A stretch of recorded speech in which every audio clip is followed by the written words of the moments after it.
Seigneur, un jour de joie, un jour de paix, au nom de Jésus-Christ de Nazareth. Amen. Le dimanche dernier, nous avons parlé des choses intéressantes sur la richesse matérielle. Nous allons continuer parce que ce mois, c'est le mois de la richesse. Amen. Nous parlons et nous soutenons le thème de chaque mois. On parle par rapport au thème du mois. C'est-à-dire que l'homme de Dieu, Dieu l'a inspiré pour donner chaque mois des thèmes qui concernent chaque mois. Voilà pourquoi nous prêchons, nous parlons sur la richesse. C'est parce que le mois en question, c'est le mois de la richesse. Gloire à Jésus. Alléluia. Donc le mois de janvier, c'était le mois de la puissance. Le mois de février, c'est le mois de la richesse. Voilà pourquoi on parle de la richesse. Et les enfants de Dieu, ces choses ne doivent pas faire peur aux enfants de Dieu. Ces choses ne doivent pas être quelque chose qui fait peur aux enfants de Dieu. Dieu a dit qu'il est difficile. Il est difficile à un riche d'entrer dans le royaume. Difficile n'est pas impossible. Parce que souvent, c'est l'interprétation de certains mots qu'on n'arrive pas à comprendre. Quand on dit difficile, ce n'est pas impossible. La Bible n'a pas dit qu'il est impossible à un riche d'entrer au paradis, ou bien au ciel. Il dit qu'il est difficile. C'est-à-dire qu'il y a des catégories de riches qui existent. C'est-à-dire que c'est riche qui est le mauvais riche, comme celui qui vivait avec le pauvre Lazare, qui n'arrivait pas à prendre soin de celui qui était à côté de lui. Il ne comprenait pas que Dieu l'avait béni pour qu'il puisse prendre soin de ceux qui sont faibles. Et lui, il se suffisait qu'à lui-même, à s'habiller, à manger lui-même. C'est ce mauvais riche-là qu'on nous donne l'interprétation pour dire, quand ils sont morts, tous deux, et Lazare, et le riche, le mauvais riche, c'est-à-dire que celui qui avait la richesse pour lui-même, et il laissait Lazare manger le miette qui tombait à sa table. Gloire à Jésus. Alléluia.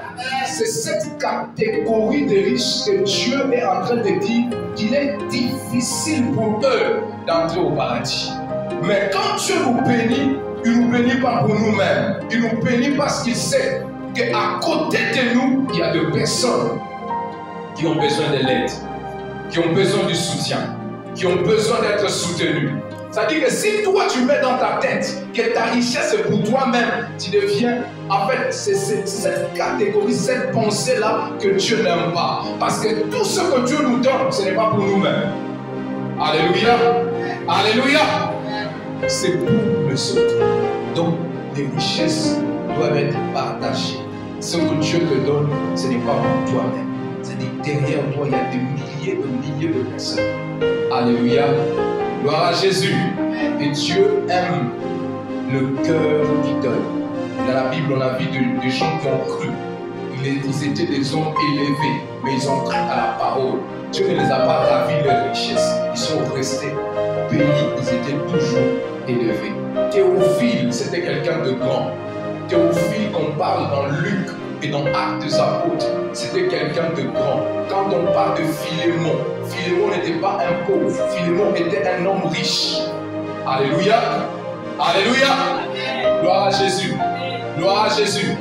Donc, dans la Bible, il s'agit dans Actes chapitre 10, l'histoire de Corneille. Corneille n'était pas pauvre, Corneille était un homme riche. Il partageait ses biens avec tous ceux qui étaient là. Et la Bible dit, à cause de ce qu'il faisait, Dieu il a touché le cœur de Dieu. Gloire à Jésus. Alléluia.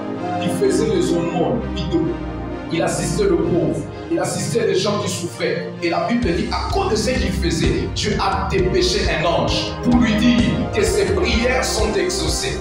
Et Dieu va dépêcher Pierre pour que Pierre vienne dans la maison de Corneille. Or, Corneille n'était pas juif. Gloire à Jésus. Que Dieu te bénisse. Donc ce matin, j'aimerais parler de 4 dimensions pour obtenir la richesse matérielle, ou soit 4 étapes, ou soit 4 dimensions qui nous donnent accès à la richesse matérielle biblique ou selon la Bible. Que le Seigneur nous bénisse. Nous sommes sans ignorer que la richesse, c'est une ressource. Gloire à Jésus. Et si tu lis tu entres dans dans les dictionnaires à Larousse, on va te dire que la richesse sont de ressources. Alléluia. Gloire à Jésus. Donc, de ressources matérielles ou de biens matériels. Et donc, nous avons plusieurs types de ressources matérielles.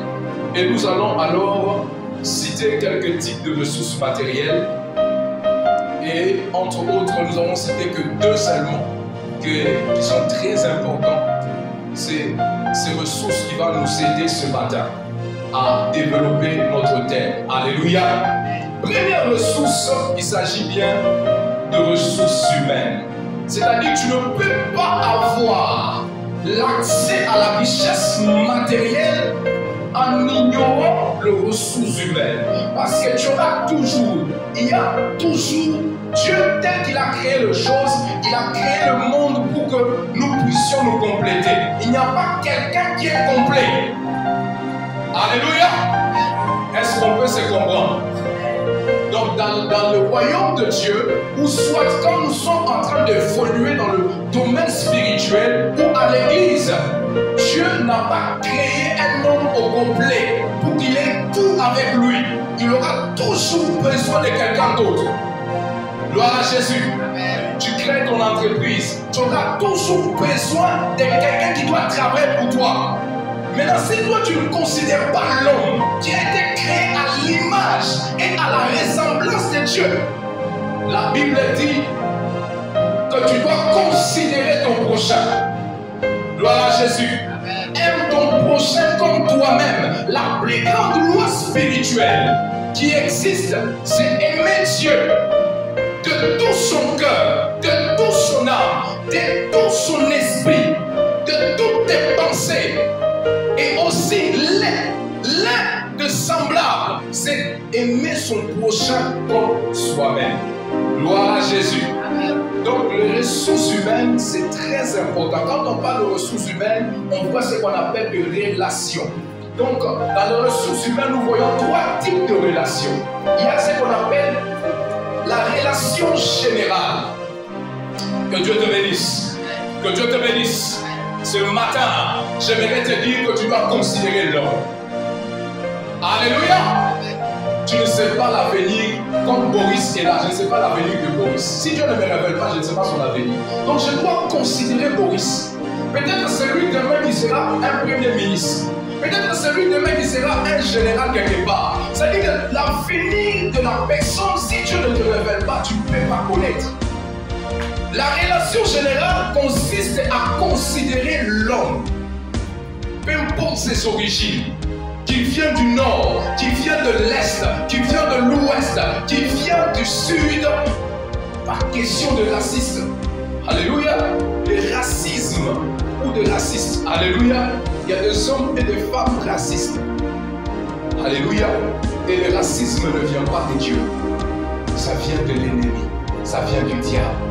Alléluia. C'est-à-dire que pour arriver à bénéficier de ressources matérielles sur la terre, tu dois apprendre à considérer l'homme. Gloire à Jésus. Que Dieu te bénisse.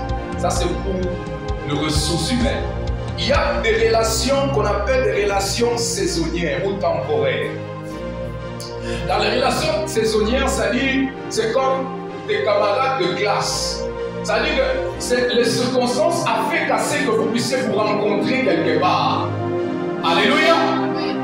Et c'est pour un temps. Ce n'est pas que vous allez vivre ensemble pour longtemps. Pour certains, ça peut aller jusqu'à aller au-delà. Mais la plupart des cas, il arrivera un temps où vous allez vous séparer. Parce que ce qui vous a unis, c'est l'école, c'est l'université. Gloire à Jésus. Les amis d'enfance. Dans les mêmes quartiers, il y aura un jour où tu vas voyager, tu vas quitter les quartiers, tu vas partir. C'est-à-dire qu'il y aura toujours ces saisonnières. Mais tu dois aussi respecter ce type de relation. Alléluia. Car on ne sait jamais. Gloire à Jésus. Donc, il y a une troisième relation qui est la relation qu'on appelle la relation de destinée. Dis après moi destinée. Alléluia. Là, nous sommes dans les ressources humaines, dans la relation de destinée, c'est-à-dire, il y a une relation de destinée, c'est une relation qui va perdurer dans le temps. On va voir des gens, ils vont te dire, non, ah, moi avec lui, là, ça fait 40 ans qu'on est ensemble. On se connaît comme amis. Alléluia. Ça fait 20 ans qu'on est amis. Ça veut dire que cette relation-là, c'est une relation de destinée. Et les hommes qui sont appelés à vivre longtemps comme ça, si tu comprends que cette personne, voilà pourquoi il faut avoir l'analyse de savoir c'est quel type de relation que tu as. Si tu comprends que celle-ci, c'est une relation de destinée, quand il y a un problème, tu dois diminuer. C'est comme Jonathan et David, c'était une relation de destinée. C'est comme la relation entre toi et le Saint-Esprit. C'est une relation de destinée. C'est comme toi avec ton pasteur. C'est une relation de destinée. Parce que Dieu a placé un homme de Dieu devant toi. Tu dois comprendre que si Dieu a permis que je rencontre tel homme de Dieu, c'est-à-dire que c'est lié avec ma destinée. Gloire à Jésus. Que le Seigneur te bénisse. Je disais que le Seigneur te bénisse. Que le Seigneur te bénisse. Que le Seigneur te bénisse. Que le Seigneur te bénisse. Donc, la relation de destinée, c'est une relation qui tue. Quand tu as des problèmes avec cette relation, humilie-toi. Alléluia. Il y a des gens qui disent non, moi je m'en fous. Alléluia. Alléluia. C'est très dangereux. Par exemple, la relation avec toi et ton mari, c'est une relation de destinée. Alléluia! C'est une relation de destinée. Quand il y a des problèmes, il faut chercher à arranger.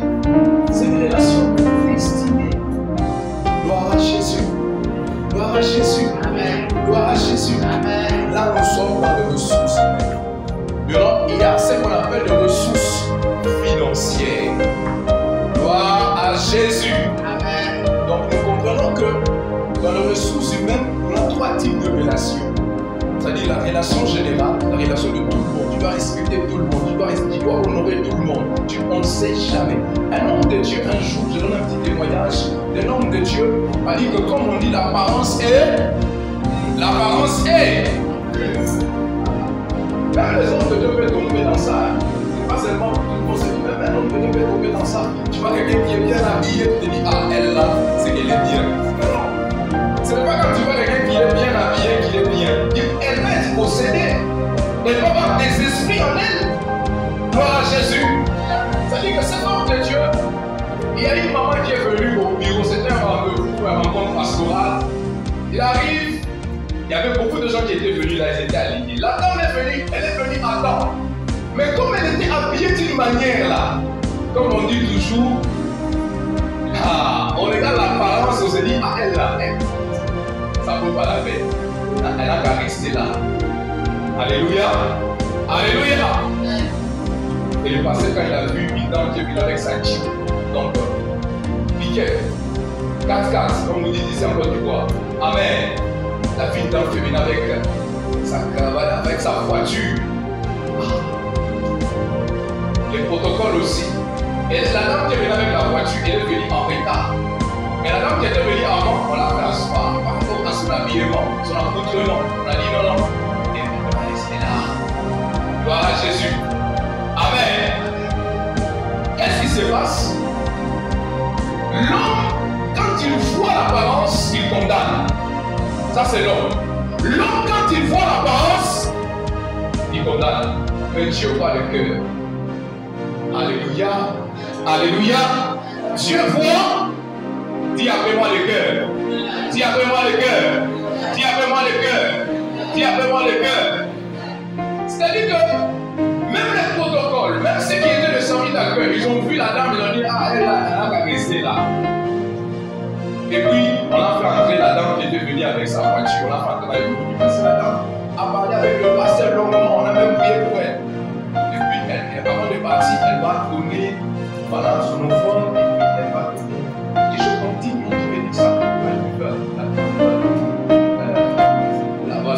La conversion, ça veut dire c'est comme 10 000, on ne sait pas. Et puis elle va partir. Amen.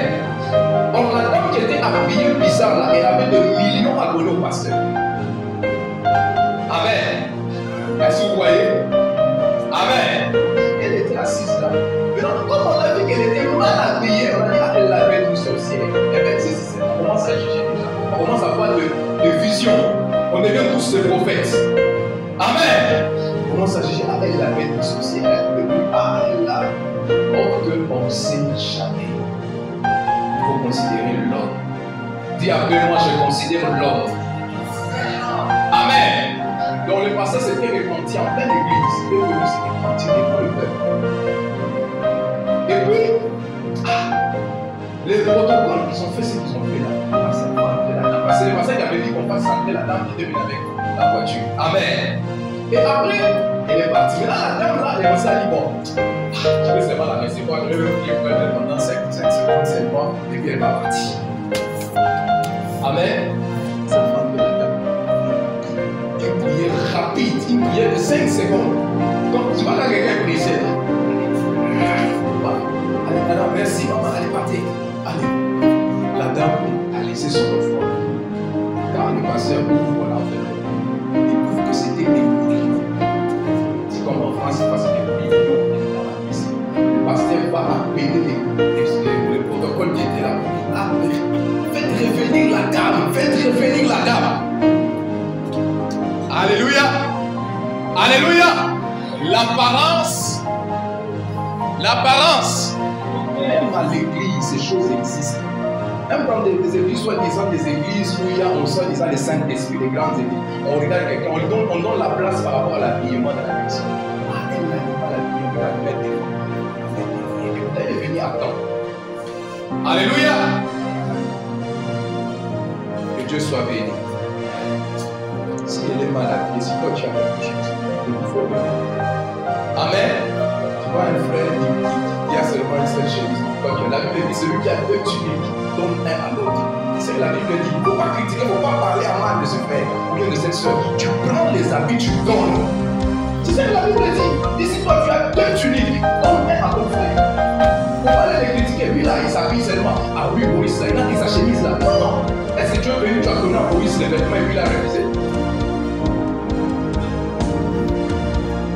Amen. Que le Seigneur te bénisse. Gloire à Jésus. Alléluia. Alléluia. Acclame la gloire du Seigneur. Donc le pasteur, il a reçu le million de la part de la dame. Or la dame faisait des affaires.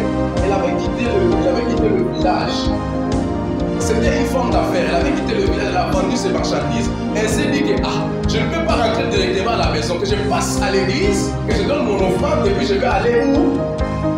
Mais comme elle était d'une manière là, on l'a calculé, comme on dit en Côte d'Ivoire, on l'a calculé. On a donné sa place et elle a les mérites ici. Il faut éviter ça à l'église. Amen. Donc la plus puissante monnaie qui existe dans le monde, c'est la relation. C'est tout ce que tu as seulement par rapport à ce que tu as. Si tu que tout ce que tu as, c'est l'argent, c'est ton argent qui achète, c'est que tu ne partages. Alléluia.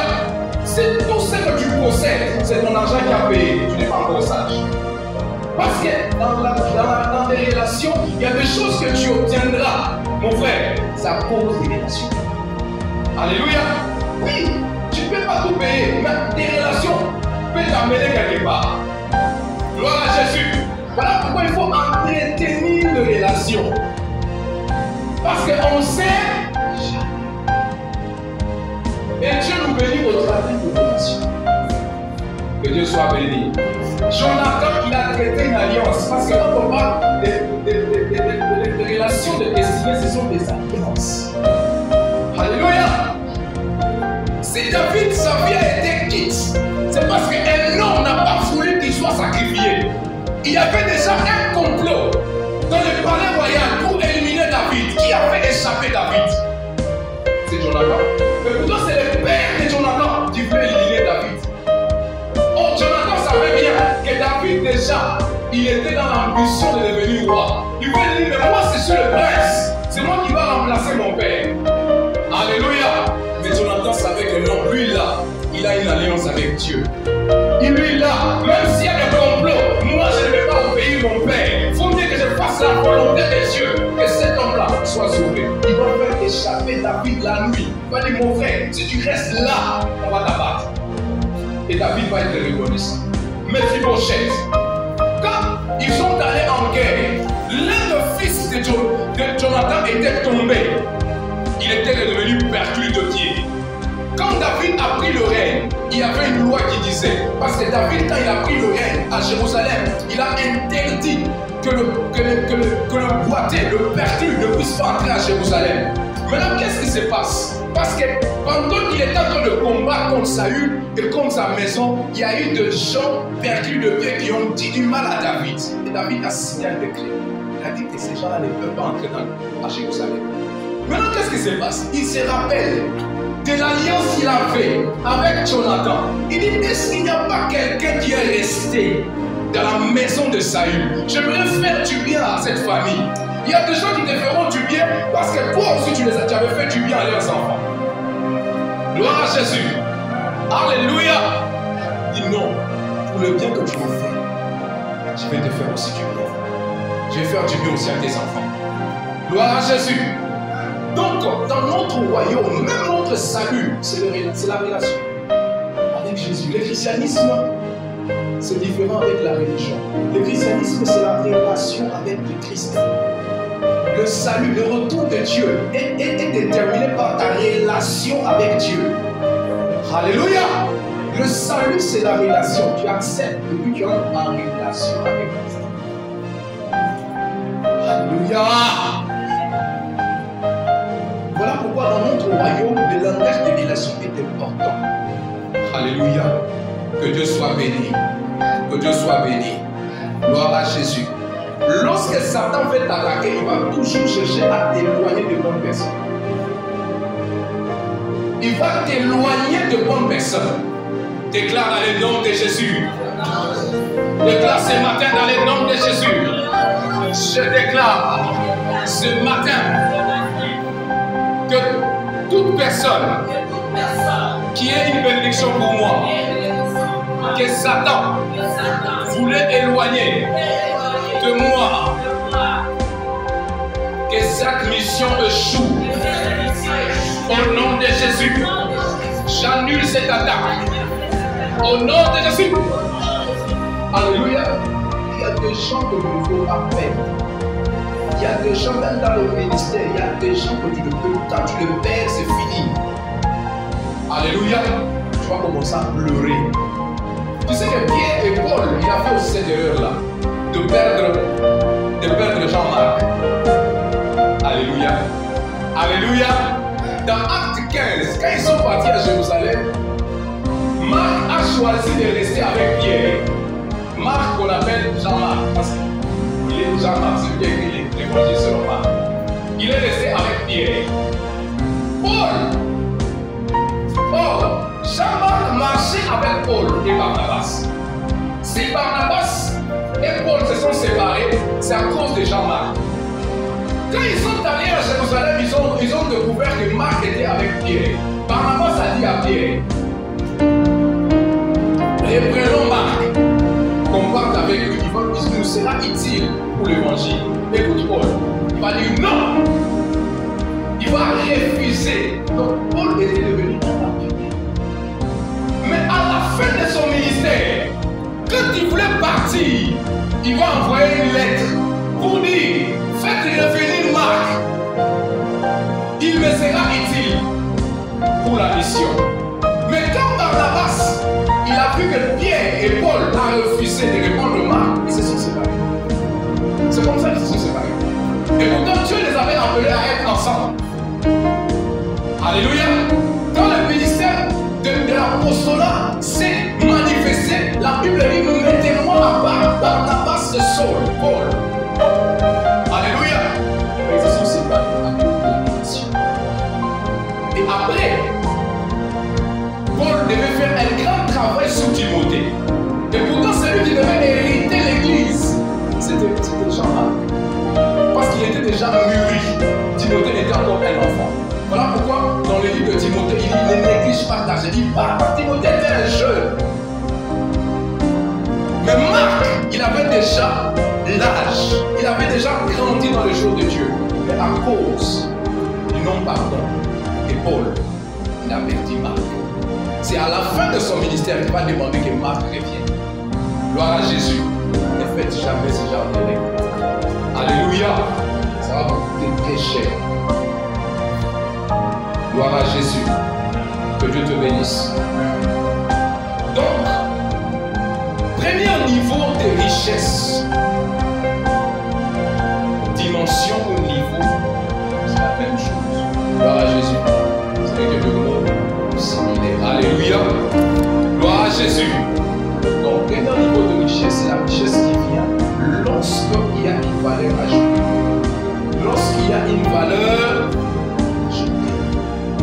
La valeur ajoutée. Les gens qui partent acheter des choses et puis ils vendent ça. Hein?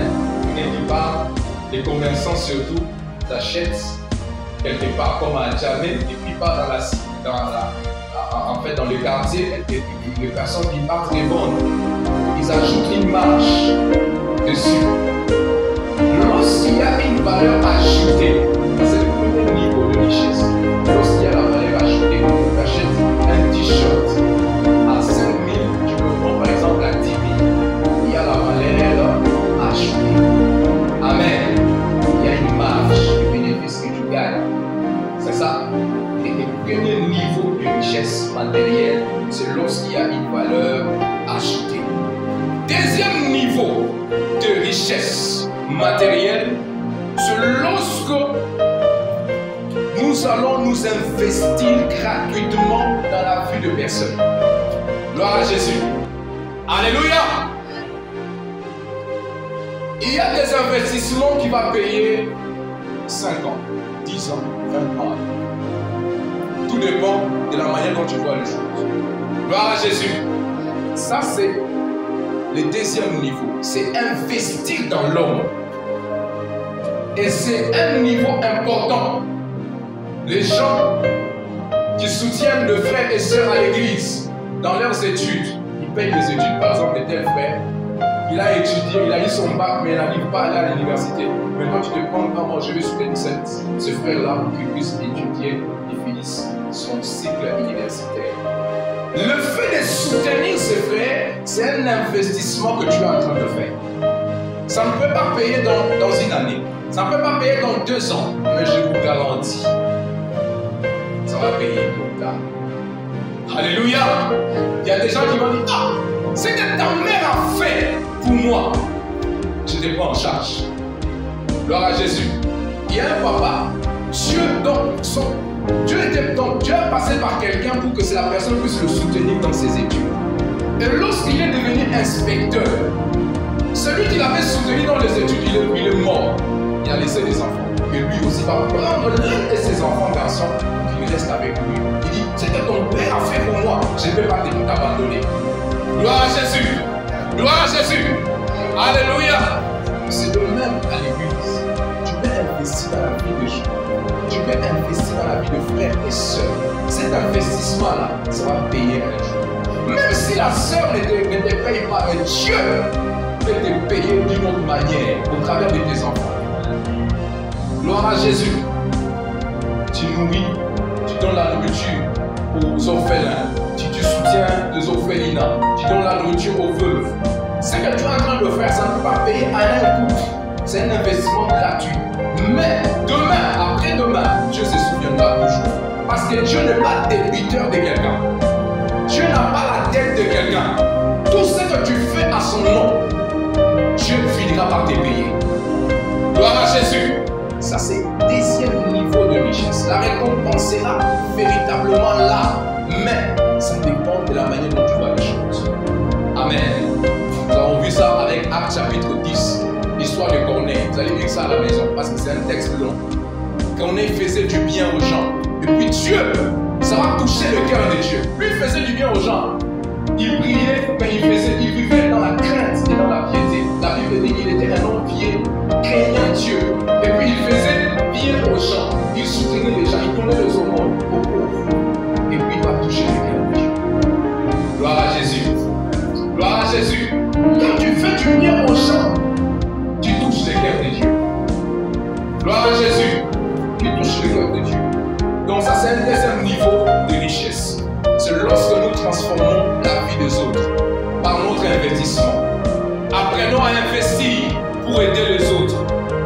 Jésus. Que Dieu te bénisse. C'est avoir l'hospitalité comme Abraham. Abraham voyait les passagers en train de passer. Il dit non, non, non, ces gens-là, je dois les inviter dans ma maison. Il n'a qu'à venir manger. Les étrangers. Or que il a invité les anges chez lui. C'est Hébreu qui va maintenant nous expliquer l'histoire. Il va dire qu'à cause de l'hospitalité d'Abraham, Abraham a logé les anges chez lui. C'est-à-dire que si vous avez l'hospitalité, vous savez comment accueillir les gens, vous savez comment donner la nourriture aux gens, c'est-à-dire que vous aidez les gens, ce que vous êtes en train de faire, ça ne peut pas payer aujourd'hui, mais je vous garantis, demain, après-demain, ça payera. Au nom de... Ça, c'est un deuxième niveau de richesse matérielle. C'est-à-dire que pour avoir cette richesse matérielle, c'est lorsque tu fais du bien aux gens, gratuitement, sans s'attendre en retour. Mais Dieu, c'est lui qui va te payer, qui va te récompenser. Alléluia. Gloire à Jésus. Gloire à Jésus. Troisième niveau de richesse, c'est là que je vais marquer le souci. Ça vient par la prophétie. Dis après moi la prophétie. Dis après moi la prophétie. Acclame pour le Seigneur. Acclame pour le Seigneur.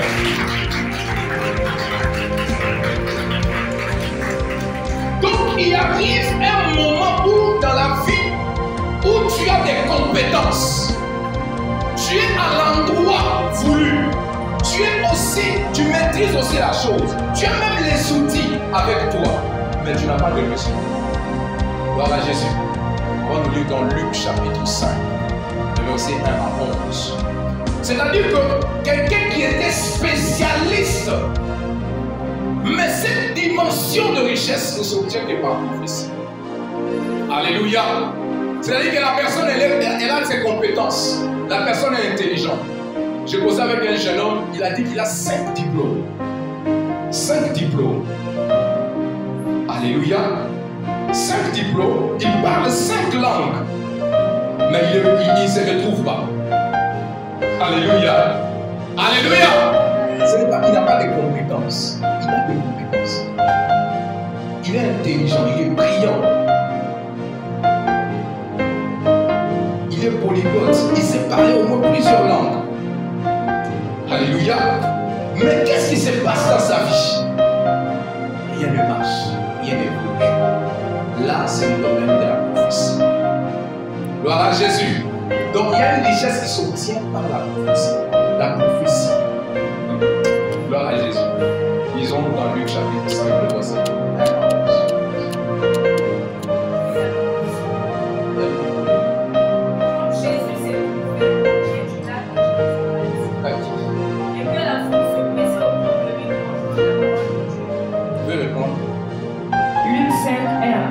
Un peu s'était levé pour honorer la parole du Seigneur. C'est la première lecture. On va aller rapidement.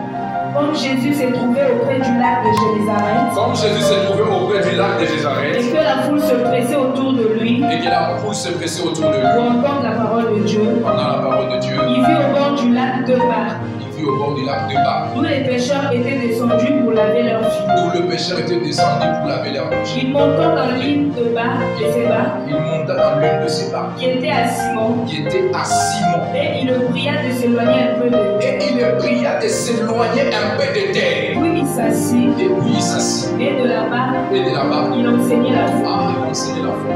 Lorsqu'il lui cessait de parler, il dit à Simon, avance en pleine eau. Avance en pleine eau. Et jetez vos filets pour pêcher.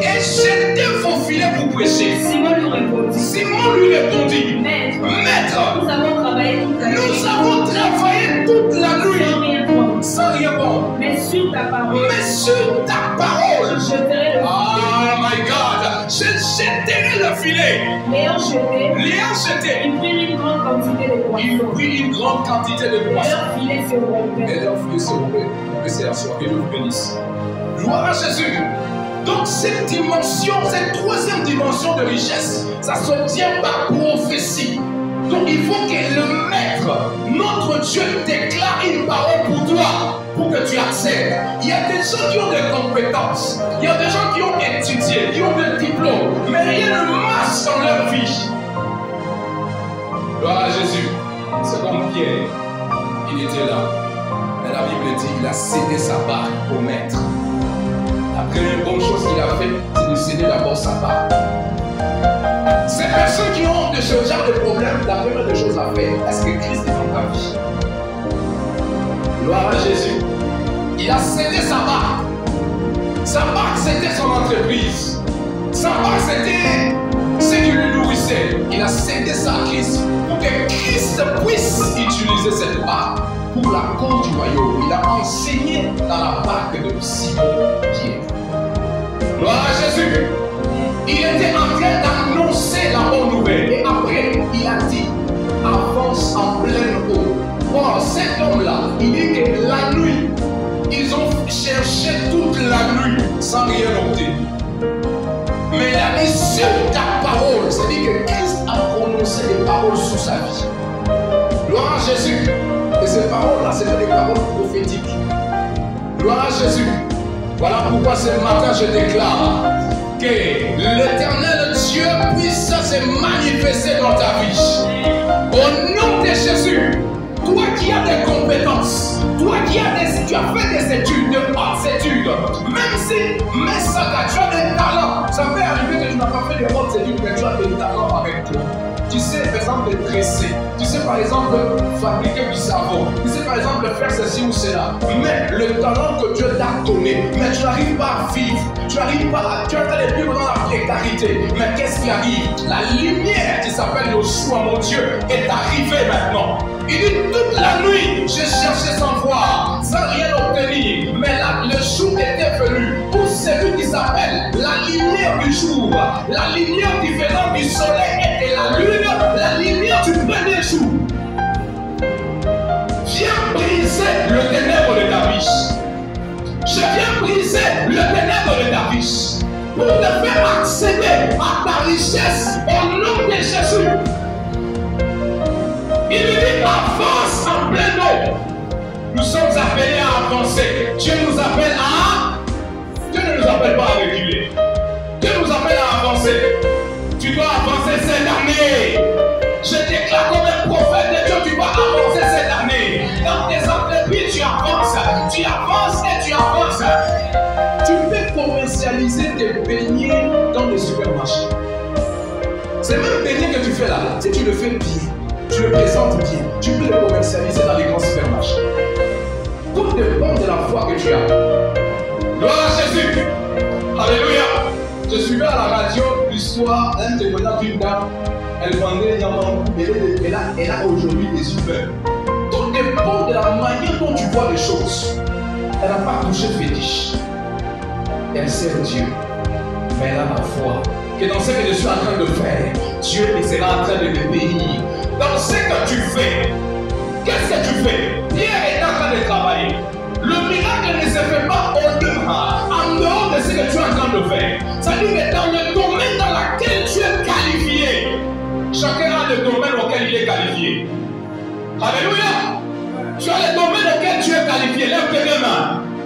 Tu as le domaine auquel tu es qualifié. Que Dieu utilise ces domaines et qu'il manifeste ce miracle ce matin. Au nom de Gloire à Jésus. Gloire à Jésus. Les domaines où tu es qualifié, tu dois prier. Je dis bien, tu dois prier. Tu dois prier. Gloire à Jésus. Si tu es financier, tu travailles comme financier pour les autres. Il faut que les gens aussi travaillent pour toi. Que tu aies aussi ta propre banque. Et c'est possible que tu aies aussi ta propre banque. C'est possible aussi que toi aussi, tu aies aussi ta propre boîte, ta propre entreprise. Tout dépend de la foi que tu as. Lève tes mains. Dis Seigneur Jésus, ce matin, j'ai besoin de ta grâce. Donc l'homme de la grâce a visité cet homme par une parole prophétique. La grâce te visite ce matin. La grâce te visite ce matin. Jésus te visite ce matin. Pierre il était professionnel dans la pêche. La meilleure pêche se fait pendant la nuit. Mais il n'a rien obtenu. Alléluia. Les échecs qui étaient là dans ta vie est en train de partir. Sous la parole de Dieu, je déclare au nom de... La Bible dit la course n'appartient pas à celui qui court rapidement. Et c'est Ecclésiaste chapitre 9, verset 11. Il dit la course n'appartient pas à celui qui court rapidement, ni la bataille à celui qui est fort, ni le pain aux sages, ni la richesse aux plus intelligents. Oh my God! Tout dépend de Dieu. Tout dépend de Dieu. Tout dépend de Dieu. Tout dépend de Dieu. Tout dépend de Dieu. Et comme il est dans ta barque, un miracle est en train d'arriver. Comme Jésus est dans ton cœur, un miracle est en train d'arriver. Comme Jésus est dans ta vie, un miracle est en train. Donc quand tu n'as pas Jésus, c'est les échecs qui vont continuer. Quand tu n'as pas Christ dans ta vie, c'est les échecs et les échecs qui vont se répéter. Gloire à Jésus. La réussite n'appartient pas aux plus intelligents. C'est la grâce de Dieu qui compte. C'est la grâce de Dieu qui compte. Qui est dans ta barque? Si Jésus est dans ta barque, la réussite est au rendez-vous. Si Jésus est dans ta barque, la réussite est au rendez-vous. Déclare avec moi dans le nom de Jésus. Ce matin, Jésus est dans ma barque. Jésus est dans ma vie. Jésus est dans ma maison. Il y a des gens qui ne déclarent pas. Je ne vois pas en train de déclarer. Gloire à Jésus. Gloire à Jésus. Quand tu es dans la maison de l'espace spirituel, quand tu ne pas déclarer, il faut déclarer. C'est peut-être la fin de ta prophétie ce matin. Ah, ne t'amuse pas. Ne t'amuse pas. Ne prends pas tout à la légère. Ne prends pas tout à la légère. Au nom de ce matin, je prophétise que la grâce de Dieu me localise mes talents, localise mes compétences. Au nom de Jésus, au nom de Jésus, ce matin, la grâce de Dieu me localise mes talents, localise mes talents, localise mes talents, localise mes talents, localise mes compétences. Au nom de Jésus, je prophétise un changement au nom de Jésus-Christ de Nazareth. Par Jésus, le miracle se déclenche lorsque Jésus est dans ta barque. Tu ne vas plus forcer. Il va te dire seulement jette le filet. Jette ton filet ce matin. Alléluia. Alléluia. Je connais un homme qui vendait des vêtements de. On appelle ça comment? Les vêtements des ballons là. Vibéry.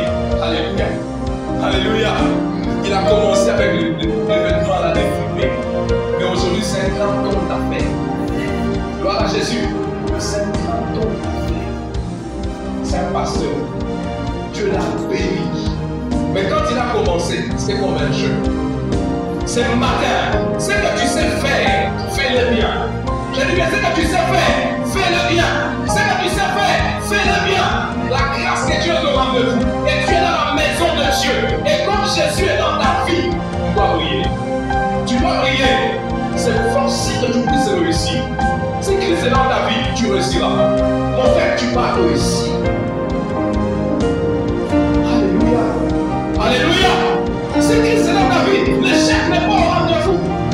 Je déclare et je prophétise que cette année, l'échec n'est pas au rendez-vous à la centrale. Dans tes activités, l'échec n'est pas au rendez-vous. Dans tes entreprises, l'échec n'est pas au rendez-vous. Alléluia. Alléluia. Il y a un jeune homme. Dieu l'a inspiré de faire le chant de gingembre ici en Côte d'Ivoire. Il a commencé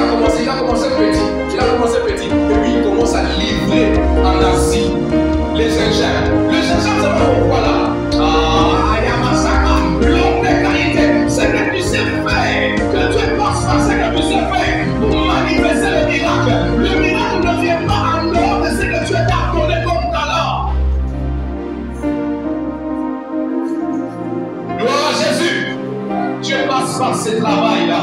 Il passe par ce travail qu'il t'a donné. Il passe par la grâce qu'il t'a donné. Tu es chauffeur aujourd'hui, tu roules pour les autres. Mais si tu es intelligent, toi aussi on roulera pour toi. Ah Jésus. Amen. Donc le prophétique fonctionne. Voilà pourquoi quand les hommes de Dieu font des déclarations, il faut apprendre à les saisir. Nous les francophones, on est différents des anglophones. Pourquoi les anglophones sont bénis matériellement? C'est parce qu'ils sont actifs. Quand ils vont faire une déclaration que tu touches sa vie, ils parlent s'aimer. Ce qu'il est en train de faire, ça dit qu'il scelle cela dans sa vie. Il dit que cette parole ici, ça me concerne. Gloire à Jésus. Que Dieu te bénisse. Dans 2 Rois chapitre 7, on va aller rapidement. Le verset 1 à 3. Il s'agit de l'histoire d'Élisée. Le prophète Élisée. Une parole prophétique suffisait pour déclarer sur sa vie. Le prophète Élisée n'était pas un économiste. Il n'était pas un financier. Il n'était pas un banquier. Mais il avait l'onction de Dieu sous sa vie. Il était un homme de Dieu. Il était un homme spirituel. Il s'est levé. Il a dit demain matin. Demain matin, les choses changent. Gloire à Jésus. Donc, une parole prophétique a changé la destinée d'une ville, d'un pays. C'est possible que quand les choses sont difficiles, on recourt à la prophétie. Quand les choses deviennent noires et bizarres, on recourt à la prophétie. Gloire à Jésus. C'est très important. Et quand il a déclaré, il y a eu un général qui a refusé de croire à cette parole. Il a dit non, moi je ne crois pas. Je ne crois pas que ça peut se faire. Même si Dieu l'a, non, je ne crois pas que le ciel va s'ouvrir et puis les choses vont se passer comme ça. Il était incrédule. Les incrédules, ils verront, mais ils ne mangeront pas. Alléluia! Les incrédules, ils verront, mais ils ne mangeront pas. Parce qu'il faut croire à la parole de Dieu. Il faut croire à la parole prophétique. Il faut croire. Gloire à Jésus. La Bible dit ne méprisez pas la prophétie, mais sondez-les. On ne demande pas de mépriser, de refuser catégoriquement. Il faut sonder la prophétie pour savoir est-ce que ça vient véritablement de Dieu. Si ça vient de Dieu, il faut dire oui et amen. Gloire à Jésus. Gloire à Jésus. Parce que la prophétie ne vient pas des hommes, ça vient de Dieu. Ça vient directement du trône de Dieu. Donc Dieu, quand il vient changer ta destinée, il envoie un homme de Dieu. Il envoie un prophète. La Bible dit que ce n'est pas un prophète qu'Israël est sorti de l'Égypte. Et ce n'est pas un prophète qu'Israël fut gardé. Donc, les serviteurs de Dieu, ils ont un rôle. Alléluia. Tu peux traverser des moments difficiles. Et puis un homme de Dieu se tient. Est-ce que vous savez que Anne, il a eu sa mienne par la bénédiction de l'homme de Dieu. Il a prié, mais quand l'homme de Dieu l'a regardé, il a dit, mais tu es ivre. Et qu'est-ce qui s'est passé? Je ne suis pas ivre. Et voilà, il a vu son amertume. Et l'homme de Dieu l'a déclaré. L'année prochaine, à la même époque, c'est pas dans les Sénégal. C'est cette déclaration prophétique qui a déclenché l'arrivée de sa vie. Abraham, il a beau prier, mais lorsque Dieu l'a visité, les 3 anges qui sont arrivés chez lui, il les a nourris. Après avoir les nourris, l'un qui était au milieu l'a dit, Sarah, où est Sarah? Il a dit Sarah, il est dans sa chambre. Alléluia. Alléluia. Dit à Sarah, l'année prochaine, à la même époque. Ça, c'était une parole prophétique. Donc, pendant plus de 100 ans, Abraham n'avait rien. Donc, il avait 99 ans. Abraham avait 99 ans. Lorsqu'on annonce cette parole prophétique, il avait 99 ans. Alléluia. C'est que Sarah avait 89 ans parce qu'elle avait 90 ans. Et puis Dieu dit, l'année prochaine, à la même époque, tu seras en train de célébrer. Je déclare sur ta vie, laisse ma prochaine, tu seras en train de célébrer. L'année prochaine, à la même époque, tu auras ta propre entreprise. L'année prochaine, à la même époque, tu seras en train de voir, tu auras un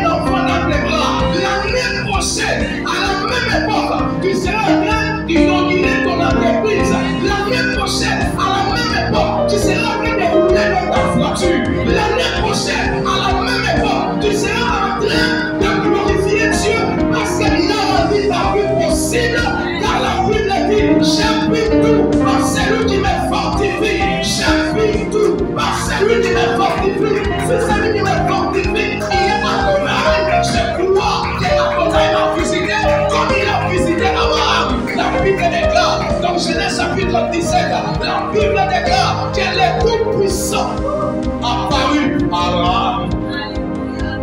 Alléluia. À la même époque, tu seras en train de célébrer.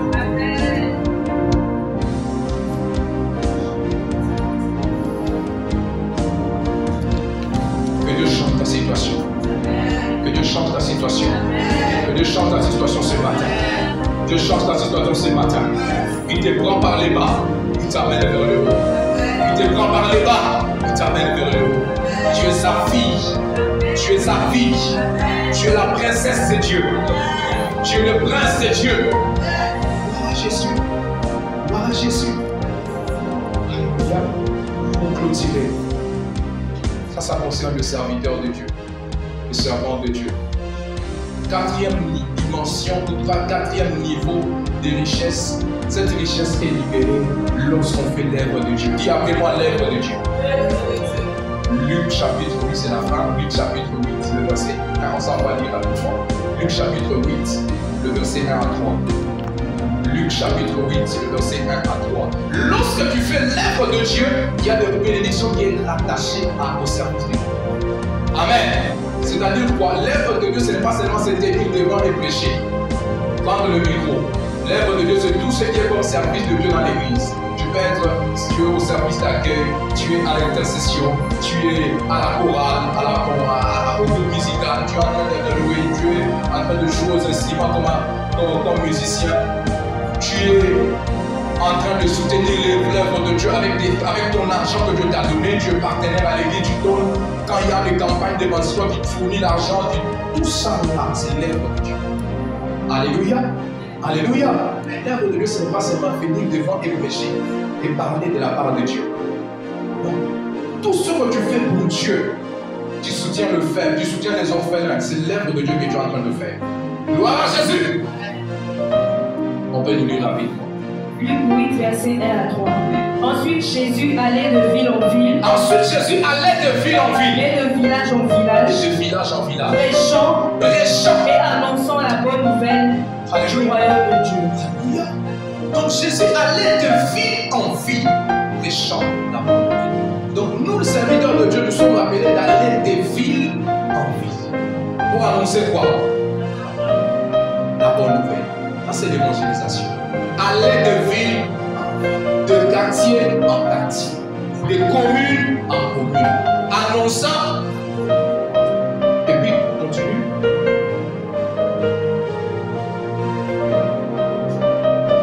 Les 12 étaient avec lui. Les 12 étaient avec lui, c'est qu'il était accompagné. Et quelques femmes qui avaient été guéries. Et quelques femmes qui étaient guéries. D'esprits malins. D'esprits malins. Et de maladies. Et de maladies. Marie dite de Magdala. De laquelle étaient sortis 7 démons. De laquelle étaient sortis 7 démons. Jeanne, femme de Chusa. Jeanne, femme de Sousa. Intendant de Rose. Suzanne. Et plusieurs autres. Qui l'assistaient de leurs biens. Qui l'assistaient de leurs biens. C'est bien, c'est les biens, c'est les biens matériels, ce n'est pas les biens spirituels. Parce que les enfants de Dieu ont quand même, il y a certains qui ne comprennent pas les choses. C'est dit non, c'était bien écrit bien. C'est-à-dire que c'était le bien matériel. Gloire à Jésus. Alléluia. On assistait qui? Notre maître. Si Jésus lui il a été assisté, maintenant toi. Alléluia. C'est-à-dire que quand tu fais l'œuvre à laquelle ton Père t'a appelé, il y a une grâce qui descend sur toi. Il y a une grâce qui descend sur toi. Il y a une grâce qui descend sur toi. Est-ce que la grâce qui est sur toi, est-ce que vous savez, est-ce que dans les hôpitaux, est-ce qu'on invite le malade dans les hôpitaux? Alléluia. Alléluia. Mais les hôpitaux n'invitent pas les malades. C'est les malades qui se dirigent. Peu importe l'adresse de cet hôpital, même si ça se retrouve dans une bourse, les gens vont y aller. S'ils savent que c'est là qu'il y a la guérison, ils vont aller. Alléluia. Que Dieu nous donne à opérer dans les domaines de puissance. On ne va pas parler beaucoup. On ne va pas faire beaucoup de dépenses, de fleurs de papier qu'on distribue chaque fois des invitations. Et les gens vont venir à Christ. Lorsque nous partons pour l'évangélisation, les gens vont venir à Christ. Parce qu'ils vont voir la puissance de Dieu se manifester. La Bible dit que ces femmes étaient délivrées. Ils étaient guéris. Le mal les avait quittés. ça le rôle de l'église. L'église n'est pas là pour que les gens, quand ils viennent, ils sont malades et puis ils rentrent avec leur maladie. Non, l'église est là quand ils en sont malades. Tu viens, comme c'est dimanche, tu es malade, tu es malade là, tu dois te guérir. Alléluia. C'est ça l'église. Ça veut dire Dieu. Nous avons besoin de la puissance de Dieu. Nous avons besoin d'opérer dans la puissance. On ne parlera pas trop. Les gens vont le suivre. Pourquoi les gens suivaient Jésus? C'est parce qu'il a montré ses limites. Il a montré prêcher la parole, mais après avoir enseigné, qu'est-ce qu'il faisait? Il guérissait les malades. Il opérait le miracle. Il délivrait les gens qui étaient captifs. Comme cette femme. Chacun était captif. On parle, on dit même 7 démons. Elle était possédée. Mais Jésus l'a délivrée. Et ce sont ces gens-là qui étaient délivrés qui commençaient maintenant à assister le ministère. Soit là, besoin de nos serviteurs, que les gens puissent nous soutenir. On doit travailler, on doit délivrer les gens pour que ces gens-là arrêtent tout. Ils nous donnent l'air bien. C'est ça la parole de Dieu. Nous, on annonce la parole de Dieu. On prie pour les gens, on guérit les malades, on prie pour les gens. On dit une femme qui n'arrivait pas à avoir un enfant, tu pries pour lui, la gloire de Dieu se manifeste. Et là, l'enfant, elle doit soutenir ton ministère. Tu n'as pas besoin de parler, elle doit soutenir. Pourquoi? Parce qu'elle va se souvenir que si j'ai un enfant, c'est parce que tel homme de Dieu est passé dans ma maison, il a prié pour moi. Gloire à Jésus. Un homme qui n'avait pas du travail, tu prends soin de gêner, d'intercéder pour lui. C'est pour cela que j'ai prié Dieu. Si j'annonce la parole de Dieu, c'est pour que la vie soit changée. C'est pour que la vie soit transformée. Je n'annonce pas l'évangile comme un philosophe. Je ne suis pas philosophe. Je ne viens pas annoncer ma philosophie. Je viens annoncer la parole de Dieu. Il est strictement interdit d'annoncer Jésus et les gens ne sont pas transformés. Alléluia. Ce matin, il faut qu'une cœur, plutôt qu'un homme, qu'une personne qu'une personne se convertisse. Qu'une personne croie à l'évangile. S'il y a quelqu'un qui n'a jamais cru à l'évangile de Christ, il doit croire. Ce matin. Alléluia. Il faut que sa vie change. Il faut qu'il y ait le salut des âmes. C'est-à-dire que tu ne peux pas annoncer la bonne nouvelle et rien ne se passe. C'est strictement interdit. C'est strictement interdit. Alléluia. Les gens viennent à l'église, ils sont le même. Ils sont le même lettre, ils sont le même acte, ils sont le même mercredi. C'est quoi là la retraite? Si moi je vois ça, je dois aller à la retraite. Je dois aller entrer dans la retraite, je dois me retraiter quelque part, je dois me retirer quelque part pour prier. Parce que la vie plutôt de ce peuple doit changer. La vie de cette population, la vie de ce peuple de Dieu doit changer. S'il y a de malades, ces malades doivent être guéris. S'il y a des personnes qui ont des difficultés dans leur vie, il faut que Dieu les délivre. Ce matin, cette richesse se tient lorsque nous travaillons pour Dieu. Lorsqu'on est là, on intercède. Tu vois, maman Sarah, chaque nuit, mercredi, elle prie, elle prie, elle prie, elle prie. Que Dieu soit béni. Alléluia. Et Dieu va visiter maman Sarah. Même pas seulement à l'église, même par ses enfants. Au travers de l'œuvre de Dieu qu'elle fait, Dieu peut faciliter certaines choses. Parce que Dieu ne te paye pas seulement comme toi tu veux. Il peut te payer. En fait, il est Dieu, il est souverain. Alléluia. Peut-être tu n'auras pas la récompense ici à l'église, mais par tes enfants, tu peux permettre qu'un de tes enfants devienne quelqu'un de grand, une grande générale dans ce pays. Et c'est possible. Gloire à Jésus. Gloire à Jésus. Pourquoi? Parce que sa mère fléchissait les genoux. Sa mère priait. Il y a certaines grâces qu'on obtient parce que nos parents ont servi le Seigneur. Ça ne dépend pas de nos efforts. Alléluia. Si tu sers le Seigneur aujourd'hui, est-ce que tu sais que combien tes enfants vont être heureux? Tes petits-enfants. Alléluia. Sers le Seigneur. Ce matin, sers le Seigneur. Si tu fais l'évangélisation, continue à le faire. Alléluia. Si tu es à la chorale, au groupe musical, continue à l'être. Ne sois pas là par apparence. Ne sois pas là parce que le pasteur est là, parce que tel est là. Non, sois là parce que c'est l'œuvre de Dieu. Que Dieu te bénisse.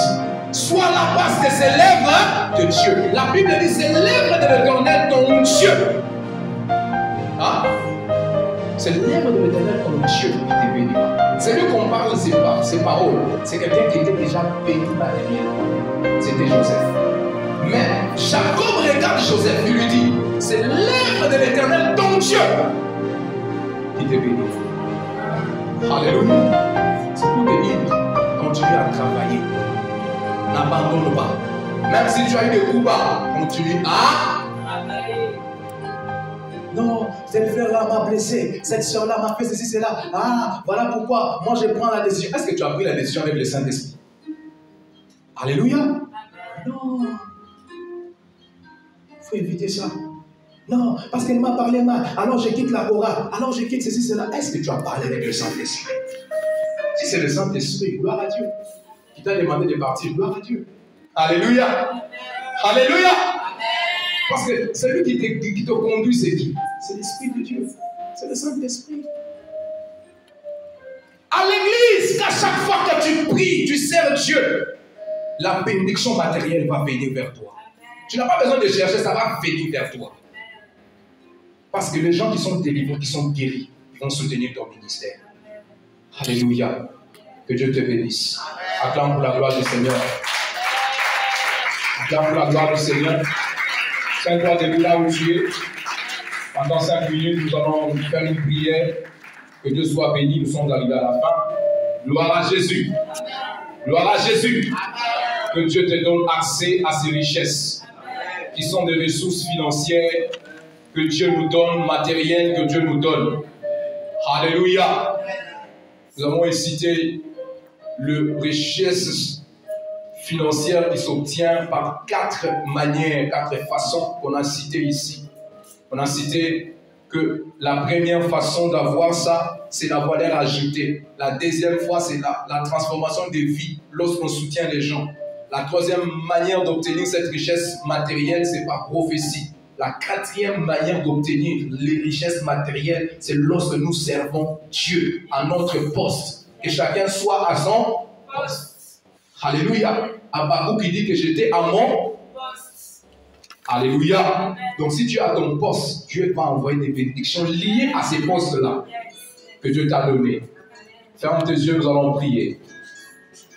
Seigneur, nous avons écouté ta parole. Tu nous as parlé ce matin.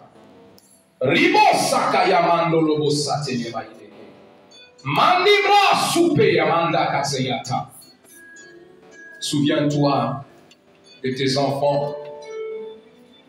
Dans les ressources humaines, il y a des relations peut-être qui étaient biaisées, mais que toi tu es en train de restaurer ce matin.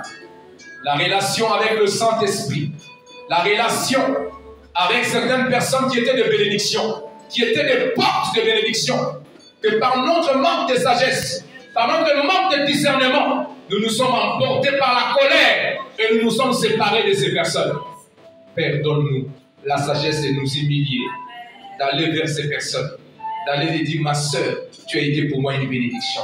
Mon frère, tu as été pour moi une bénédiction. Je sais que Dieu nous a unis pour une destinée. Saint-Esprit, l'osaka par notre péché, nous avons brisé la relation avec le Saint-Esprit. Père, nous avons éteint le feu.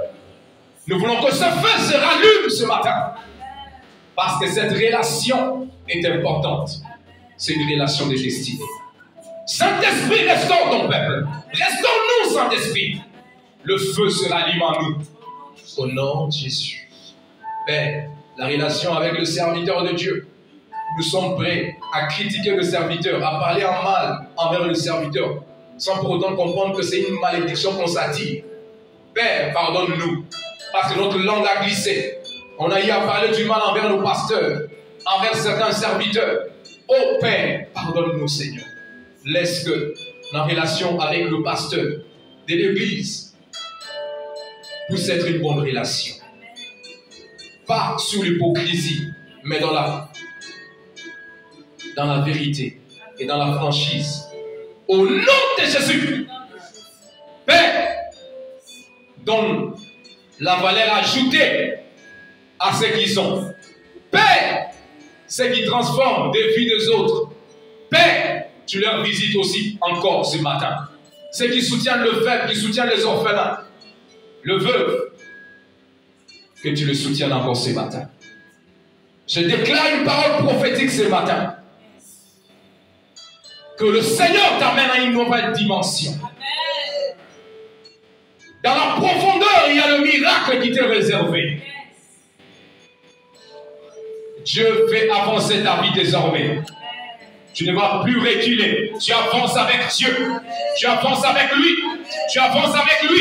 Tu avances avec lui. L'année prochaine, tu seras en train de célébrer le Dieu Tout-Puissant. Reçois la grâce. Reçois la grâce au nom de Jésus-Christ de Nazareth. Père, je prie pour ceux qui ont la soif de servir Dieu, mais cette soif a diminué en eux.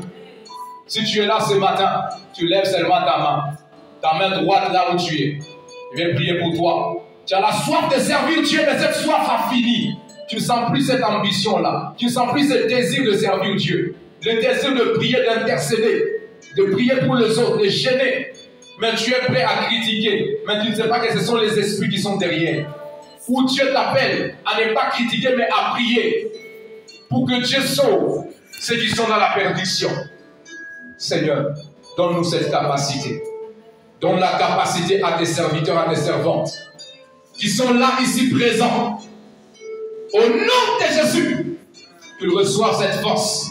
Qu'ils reçoivent cette force d'annoncer la parole. De ne plus avoir honte de parler de Christ dans leur quartier, dans leur bureau, dans leur milieu de service. Au nom de Jésus. Père, je prie que tu leur donnes cette force-là. Dans le nom de Jésus-Christ de Nazareth. Que la bénédiction attachée au service de ceux qui